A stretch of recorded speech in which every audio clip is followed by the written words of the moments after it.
पूरब से पश्चिम तक, उत्तर से दक्षिण तक, पूरब से पश्चिम तक, उत्तर से दक्षिण तक गूंजे गूंजे यीशु नाम, यीशु नाम। पूरब से पश्चिम तक, उत्तर से दक्षिण तक गूंजे गूंजे यीशु नाम, यीशु नाम।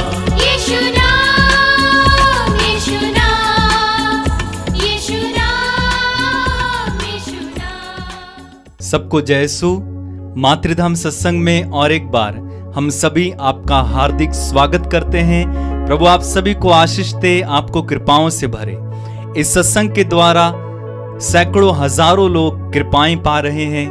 मैं विश्वास करता हूं प्रभु आज के सत्संग के द्वारा भी आपके जीवन में कार्य करेंगे, आपको आशीष देंगे, आपके जीवन में बहुतायत से कृपाएं बहाएंगे। बोलिए हालेलुया, हालेलुया, हालेलुया, हालेलुया। जब भी हम स्तुति करेंगे हालेलुया बोलेंगे, ऊंची आवाज से बोलेगा hallelujah, hallelujah, hallelujah, hallelujah, hallelujah. Hallelujah. हर बार की तरह सबसे पहले हम प्रभु की स्तुति करेंगे, उसके बाद प्रभु के वचन को सुनेंगे और फिर आराधना और चंगाई प्रार्थना में भाग लेंगे।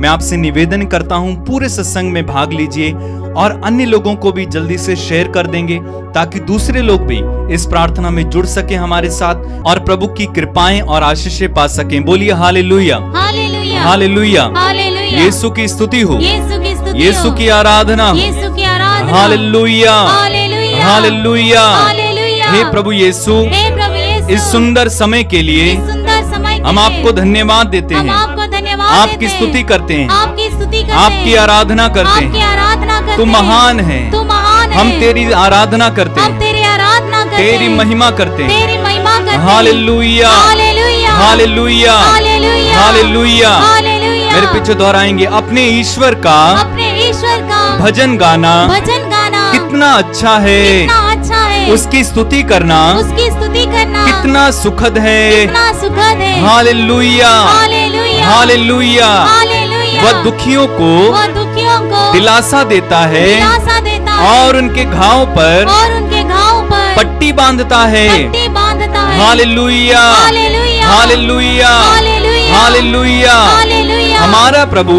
हमारा प्रभु महान है, महान है, सर्वशक्तिमान है सर्वशक्तिमान है और सर्वज्ञ है। और सर्वज्ञ है। वह दीनों को वो दीनों को संभालता है संभालता है और विधर्मियों को और विधर्मियों को नीचे गिराता है। नीचे गिराता है। हालेलुया, hallelujah, hallelujah, hallelujah, hallelujah. Hallelujah. धन्यवाद देते हुए धन्यवाद देते हुए प्रभु का गीत गाओ, प्रभु का गीत गाओ, सितार बजाते हुए सितार बजाते हुए प्रभु का भजन सुनाओ। प्रभु का भजन सुनाओ। हालेलुया। हालेलुया। अपने हाथों को उठा के बोलिए हालेलुया, हालेलुया, हालेलुया।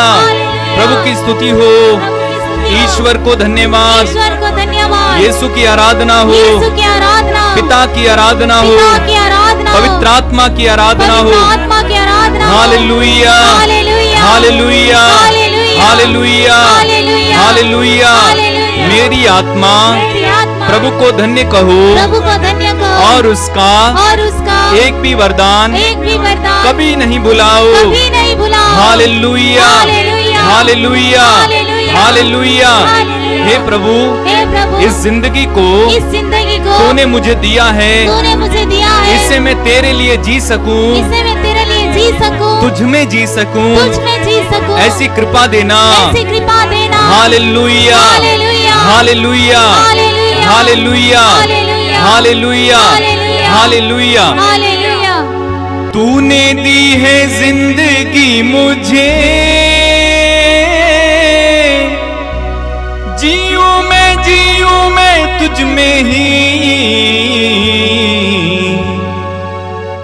यीशु जी यीशु जी यीशु जी,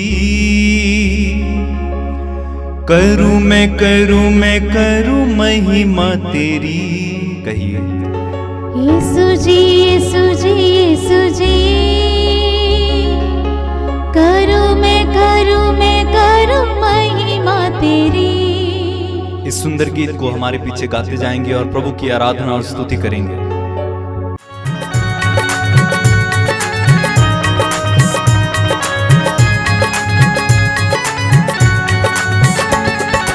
यीशु जी यीशु जी यीशु जी, करूं मैं महिमा तेरी। यीशु जी यीशु जी यीशु जी, करूं मैं महिमा तेरी। यीशु जी यीशु जी यीशु जी, करूं मैं महिमा तेरी। गाएं यीशु जी यीशु जी यीशु जी, बड़ी भक्ति के साथ करूं मैं महिमा तेरी। तूने दी है जिंदगी मुझे, तूने दी है जिंदगी मुझे, तूने दी है जिंदगी मुझे। तूने दी है जिंदगी मुझे। जीऊं मैं तुझ में ही। यीशु जी यीशु जी यीशु जी, तालियां बजाते हुए करूं मैं महिमा तेरी। यीशु जी यीशु जी यीशु जी, करूं मैं महिमा तेरी। तूने दी है जिंदगी मुझे, तूने दी है जिंदगी मुझे, तूने दी है जिंदगी मुझे। तूने दी है जिंदगी मुझे। जीऊं मैं तुझ में ही। यीशु जी यीशु जी यीशु जी, करूं मैं महिमा तेरी। यीशु जी यीशु जी यीशु जी, करूं मैं महिमा तेरी। तू जो बोले दिन है, तू जो बोले रात है। तू जो बोले दिन है, तू जो बोले रात है। तू जो बोले दिन है, तू जो बोले रात है। तू जो बोले दिन है, तू जो बोले रात है। तू जो बोले दिन है, तू जो बोले रात है। तू जो बोले दिन है, तू जो बोले रात है। तू जो बोले बोलूं मैं वही। तू जो बोले बोलूं मैं वही। एक साथ मिलकर गाएं यीशु जी यीशु जी यीशु जी, करूं मैं महिमा तेरी। गाएं यीशु जी यीशु जी यीशु जी, करूं मैं महिमा तेरी। तू मेरी जान है, मेरा ईमान है। तू मेरी जान है, मेरा ईमान है। तू मेरी जान है, मेरा ईमान है। तू मेरी जान है, मेरा ईमान है। तू मेरी जान है, मेरा ईमान है। तू मेरी जान है, मेरा ईमान है। तू मेरी हर खुशी,